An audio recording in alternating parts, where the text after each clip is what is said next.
During a book signing event in Oakland, a 12-year-old black girl looked at Steph Curry and simply said, "I'm hungry."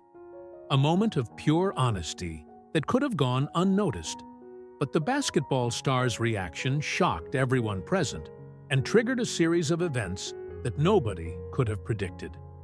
What happened next? No one could have imagined the impact that was about to happen. The summer sun beat down on the cracked asphalt of East Oakland that Saturday afternoon. Lines of people stretched for blocks around the local community center, all waiting for a glimpse of their hero. Steph Curry, the Golden State Warriors star, had announced a surprise appearance for autographs and photos, and the entire community seemed to have shown up. Among the anxious crowd was Jasmine Taylor, a 12-year-old girl with bright, determined eyes. Her school uniform, worn and slightly too big, contrasted with the worn-out sneakers she wore with pride, a cheap imitation of the signature model by Curry that she dreamed of owning one day. "Grandma, do you think we'll get to be close to him?" Jasmine asked, firmly holding the wrinkled hand of her grandmother, Gloria, a 67-year-old woman with a face that carried the marks of a life of hard work and sacrifices. "I don't know, dear," Gloria replied with a tired sigh. "But I know how much this means to you, so we'll try." They had arrived at 5 in the morning, but even so, they were far from the front of the line. Gloria had switched her cleaning shift at the local hospital to bring her granddaughter, knowing that moments of joy were too rare in Jasmine's life, since her mother had passed away 3 years ago. The heat increased as the hours passed. Gloria noticed that Jasmine was becoming increasingly pale and quiet. "Are you okay, my love?" she asked, concerned. Jasmine nodded, but her stomach betrayed her with an audible rumble. It wasn't a surprise. Breakfast had been just half a package of cookies divided among Jasmine and her 2 younger cousins. Money was particularly tight that month after Gloria needed to spend on medicines. "We should leave," whispered Gloria. "I can try to make something for us to eat at home." "No, Grandma," Jasmine protested, her face suddenly animated. "We've waited so long. I'm fine, I promise." When they finally reached the space where Curry was sitting, the security guards tried to rush them. "Quick, girl. 1 photo and 1 autograph. We have many people waiting." Jasmine froze for a moment before her idol. Steph Curry smiled gently, accustomed to the nervousness of young fans. "Hello. What's your name?" he asked, pen ready to sign the worn notebook she was holding. Jasmine," she stuttered, gathering all her courage. "I watch all your games on Mr. Rodriguez's store TV because we don't have a TV at home. I practice your shots every day on the school court, even when the other kids have already left." Curry's smile expanded with the girl's honesty. There was something different about her, a determination in her eyes that reminded him of his own childhood. "It's a pleasure to meet you, Jasmine. Do you play basketball at school?" It was at that moment that it happened. Maybe it was the heat, the long wait, or simply the exhaustion of keeping up appearances. Jasmine's defenses fell, and she said what she hadn't planned to reveal. "I'm your biggest fan, but today I couldn't focus because I'm hungry." Curry's smile froze for an instant. The security guards moved, ready to advance the line, but the basketball star raised his hand, signaling them to stop. "How long has it been since you've eaten, Jasmine?" he asked softly, his voice low enough that only she and Gloria could hear. "Since yesterday at school lunch," she admitted, while Gloria lowered her gaze, the shame evident on her face. "But it's okay. I'm used to it." Those last 4 words, "I'm used to it," hit Curry like a punch to the stomach. He looked at the girl's grandmother, noticing the calloused hands and the cleaner's uniform partially hidden under a jacket, too thin for the weather. "What's your name, ma'am?" he asked the grandmother. "Gloria Taylor," she replied, surprised by the attention. Curry nodded to one of his assistants. "Ryan, I need a moment." Then, turning back to Jasmine and Gloria, "Do you have plans for this afternoon?" Gloria blinked, confused. No, sir." "Great," said Curry, scribbling something on an official foundation paper. "Ryan will get your contact information. I have an idea, but I need to finish this commitment first." When Jasmine and Gloria walked away, one of the event organizers approached Curry. "Everything okay, Steph? We still have hundreds of people waiting." "Yes," he replied, but his eyes followed Jasmine's small figure as she walked away. "But I need you to do something for me. See that girl and her grandmother? Find out where they live, where they go to school, everything you can. And call Isha. Tell her we'll have guests for lunch." What started as a simple request for an autograph was about to turn into something that no one could have predicted. 2 hours later, Gloria Taylor still couldn't believe where she was. The restaurant, a family establishment in Jack London Square, wasn't extravagant by celebrity standards, but it represented a luxury that she hadn't experienced in years. "Grandma, look at all these forks," whispered Jasmine, marveling at the table setting. Her childish excitement momentarily broke the tension, making Steph Curry and his wife Isha smile. "Use the outer one first and work your way in," Isha gently guided. But honestly, nobody's paying attention. Curry had arrived without fanfare, wearing a simple cap and sunglasses, trying to maintain a discreet profile.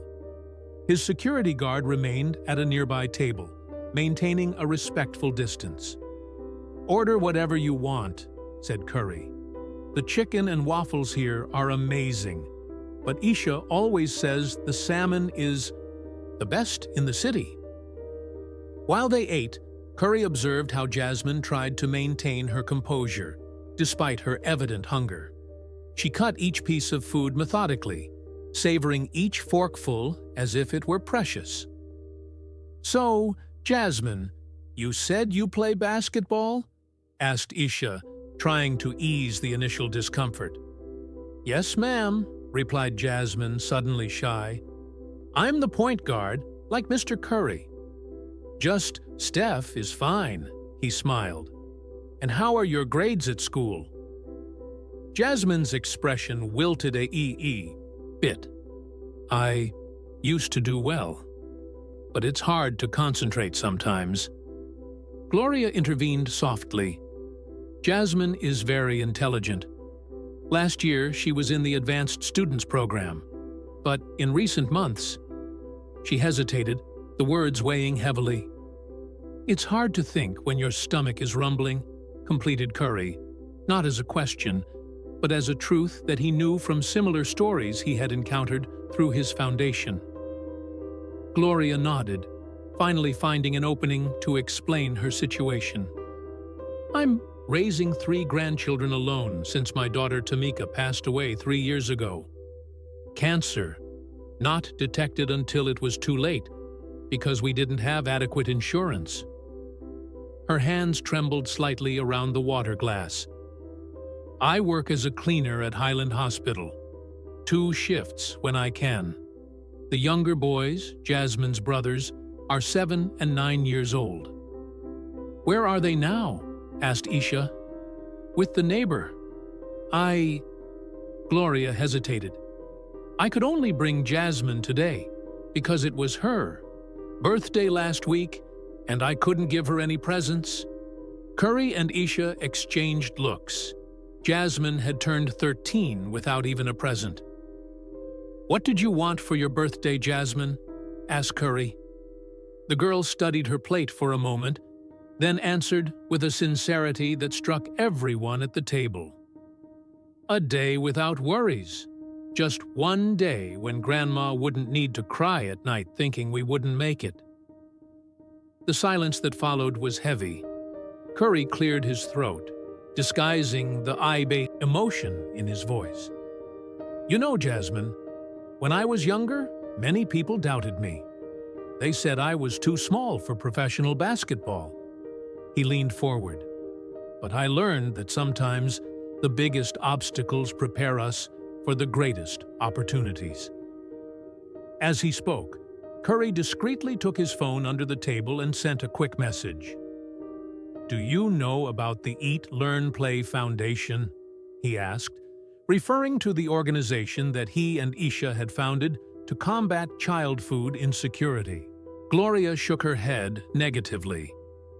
It's an organization we created to help children like you, Jasmine, to ensure they have enough food, educational opportunities, and safe spaces to play. Jasmine, who had started to loosen up, looked at him with curiosity. Do you help many children?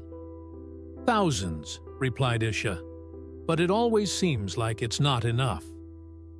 Curry placed his utensils on the empty plate and looked at his watch. I have an idea. Are you two free tomorrow as well? Gloria seemed hesitant. I have a shift, but I can see if someone... If it's okay with you, interrupted Curry, I'd like to invite you to visit our foundation tomorrow.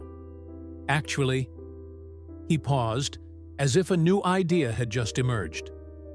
Could you bring the boys too? I think everyone would like to meet our team. What Curry didn't mention was the series of messages he had exchanged under the table, with his lawyers, with the director of Jasmine's school, whose name he had discreetly managed to discover during the wood meal, and with members of his foundation.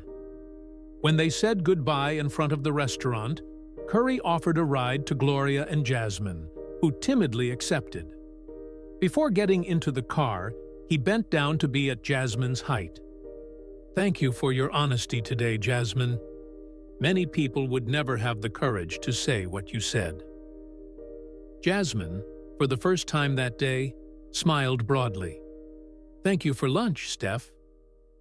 As the driver took them to the modest apartment in East Oakland, none of them could imagine how that simple comment about hunger was about to trigger a series of events that would change not only Jasmine's life, but her entire community.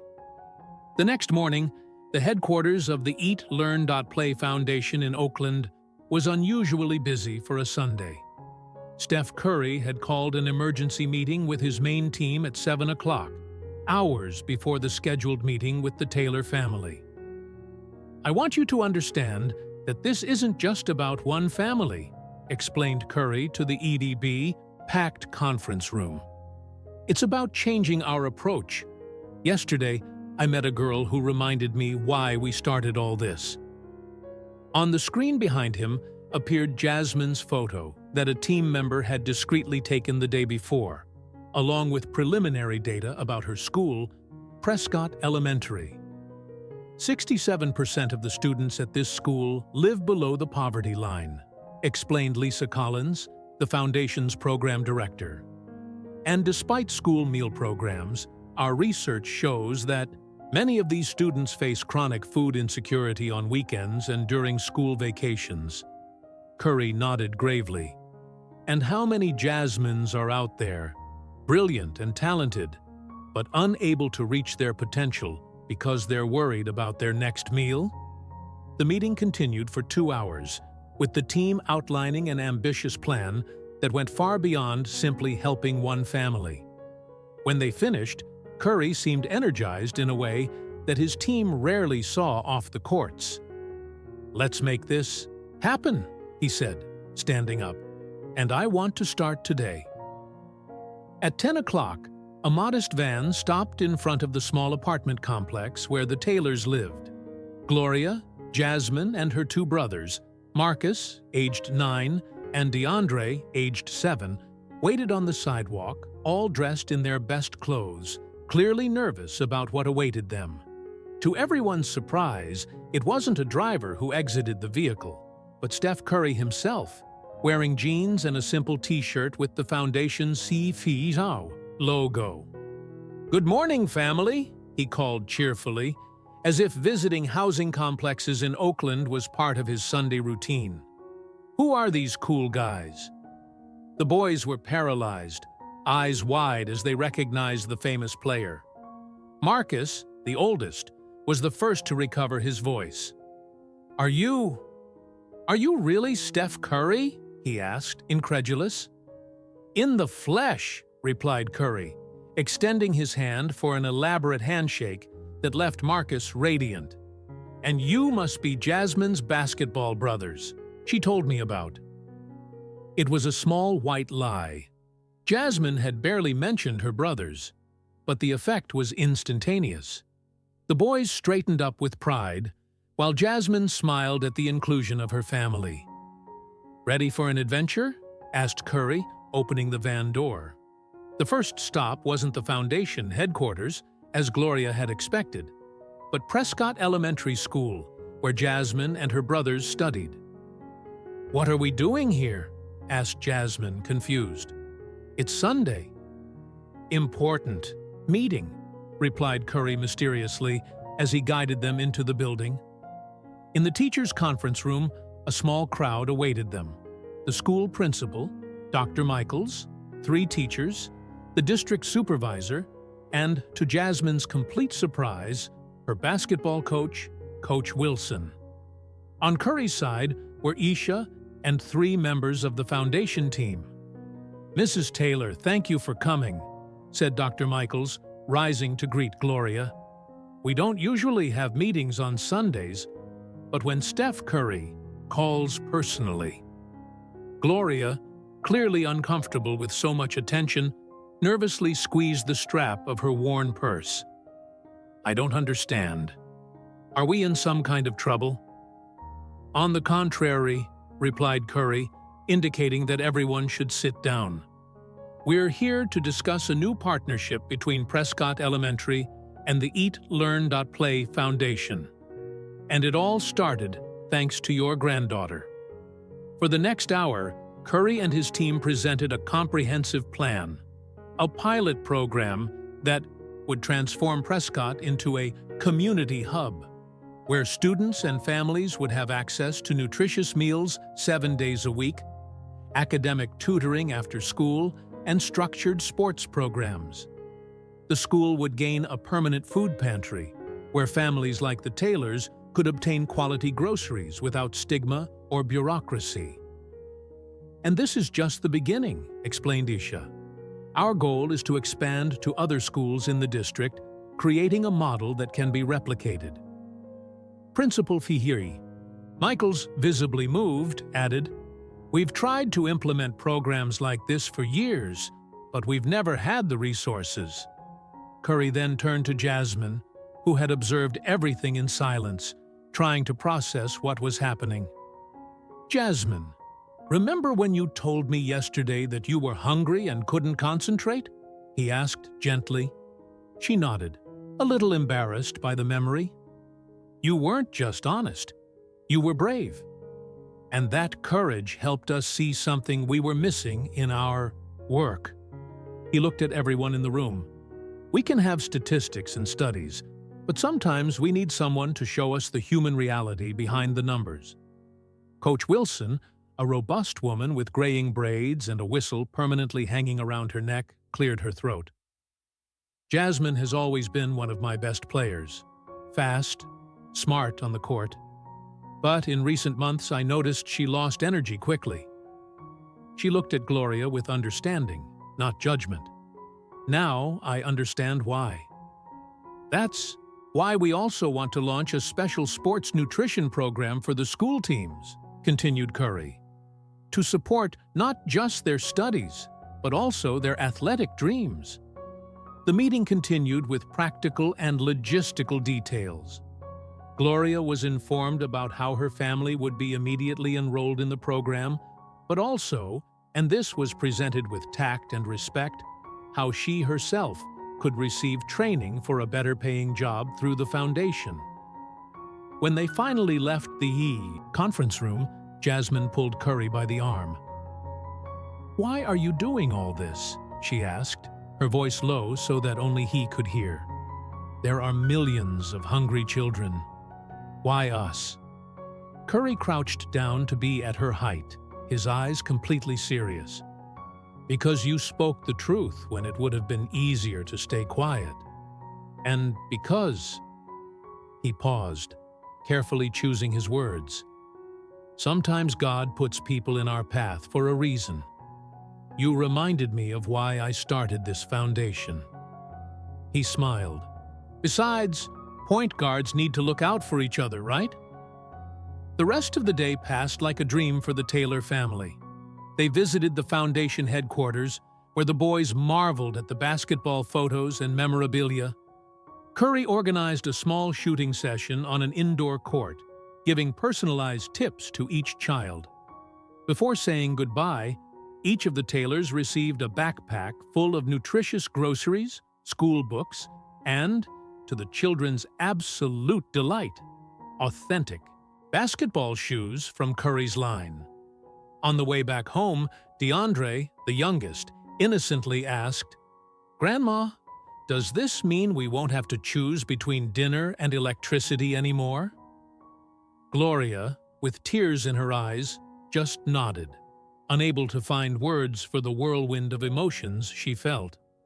What began with a simple confession, "I'm hungry," was transforming into something no one could have predicted. But as Jasmine would learn in the months that followed, sometimes the biggest changes begin with the simplest truths. The auditorium of Oakland Technical High School was packed beyond capacity 6 months later. Cameras from local and national broadcasters captured the moment when Steph Curry, accompanied by the mayor of Oakland and several Golden State Warriors players, announced the expansion of what was now known as the Jasmine program to all schools in the East Oakland district. When we started this journey, Curry said at the microphone, our goal was to help one school. Today, thanks to the support of so many of you, we are impacting 5 schools and more than 3,000 students. In the front rows, Gloria Taylor was almost unrecognizable, not just because of her new haircut and professional clothes, but because of the confidence she radiated. After completing a health administration training program, she now worked as a community services coordinator at Highland Hospital, the same place where she used to clean floors during the early morning hours. Beside her, Marcus and DeAndre were impeccably dressed, their recent report cards reflecting the transformation that occurred when food insecurity ceased to be a constant concern. Marcus, previously quiet and withdrawn, now was part of the student council. DeAndre, who struggled with learning difficulties, had made notable progress with the support of specialized tutoring provided by the program. But the biggest transformation was visible in Jasmine. Now, 13 years old, she had grown a few inches and gained a healthy athletic physique. As captain of the Prescott girls basketball team, she had led the team to their first district championship in a decade. Academically, she was back in the advanced student program and had recently been selected for a summer science program at UC Berkeley. And now, announced Curry, I'd like to call to the stage the young woman who inspired all this, the person who had the courage to tell the truth when it was easier to remain silent. Please welcome Jasmine Taylor. The auditorium erupted in applause as Jasmine, wearing a navy blue blazer over a foundation t-shirt, walked to the stage with a mixture of nervousness and determination. "Hi," she began, her voice trembling slightly at the microphone. "My name is Jasmine Taylor, and I used to be ashamed to say I was hungry." The silence that fell over the auditorium was palpable. It wasn't just physical hunger, she continued, gaining confidence. It was hunger for opportunities, hunger for hope, hunger for believing that tomorrow could be better than today. She looked at Curry, who nodded encouragingly. 6 months ago, I told my idol that I was hungry. It was scary and embarrassing. But he didn't judge me. He didn't just give me food. He listened to me. And then he listened to my grandmother, my teachers, and my community. Jasmine paused, visibly moved. Today, I'm not here just because I'm not hungry anymore. I'm here because I learned that when we speak our truths, even the difficult ones, even the shameful ones, we can create changes that go beyond ourselves. The audience was completely captivated, many discreetly wiping away tears. In my school now, we have a food pantry where families can get groceries without shame. We have after-school programs where we can do homework with tutors who really care. We have nutritious meals that give us energy to learn and dream. She smiled, a genuine smile that lit up her face. And we have something even more important. We have dignity. Because now we know that our community cares about us, that it sees our potential, not just our difficulties. Jasmine then turned to Curry. Mr. Curry, sorry, Steph. Thank you for listening to me that day. Thank you for transforming a moment of shame into a moment of hope. Curry, visibly moved, stood up to hug her, receiving a standing ovation from the audience. Later, during the reception that followed the event, representatives from foundations of other professional athletes approached Curry to discuss how to replicate the model in other cities. Television networks requested interviews with Jasmine. Local business owners committed to contributing to the program. In a moment of tranquility, Curry found Jasmine surrounded by a group of younger girls who treated her like a celebrity. "How are you feeling?" he asked. "A little overwhelmed," she admitted, "but in a good way." "You know what's amazing?" Curry said, observing the room full of people connected by a common cause. "All of this started with you being brave enough to tell the truth. Never underestimate the power of your voice." Jasmine.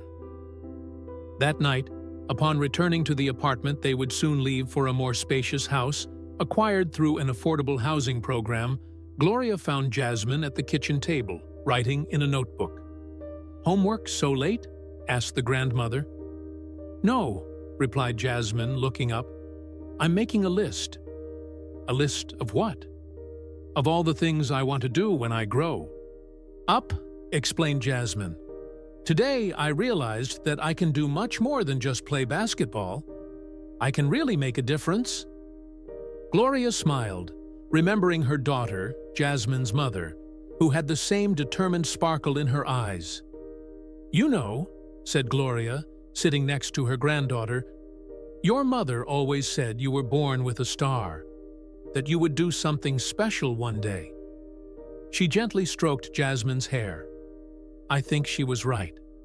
Across town, Steph Curry sat in his home office, reviewing photos from the event. His phone beeped with a message from an unknown number. It was a photo. Jasmine and a group of girls from her school, all making Curry's characteristic three-point gesture, with the caption, "Point Guard Squad, practicing to change the world. Thank you for believing in us." Curry smiled, saving the image. In a career filled with trophies and records, few moments had meant as much as that simple encounter with a girl brave enough to tell the truth. What began with 5 words, "I'm hungry," had grown into something that not even Curry could have imagined. And as he looked at the photo of those confident girls, he knew that the true impact was just beginning.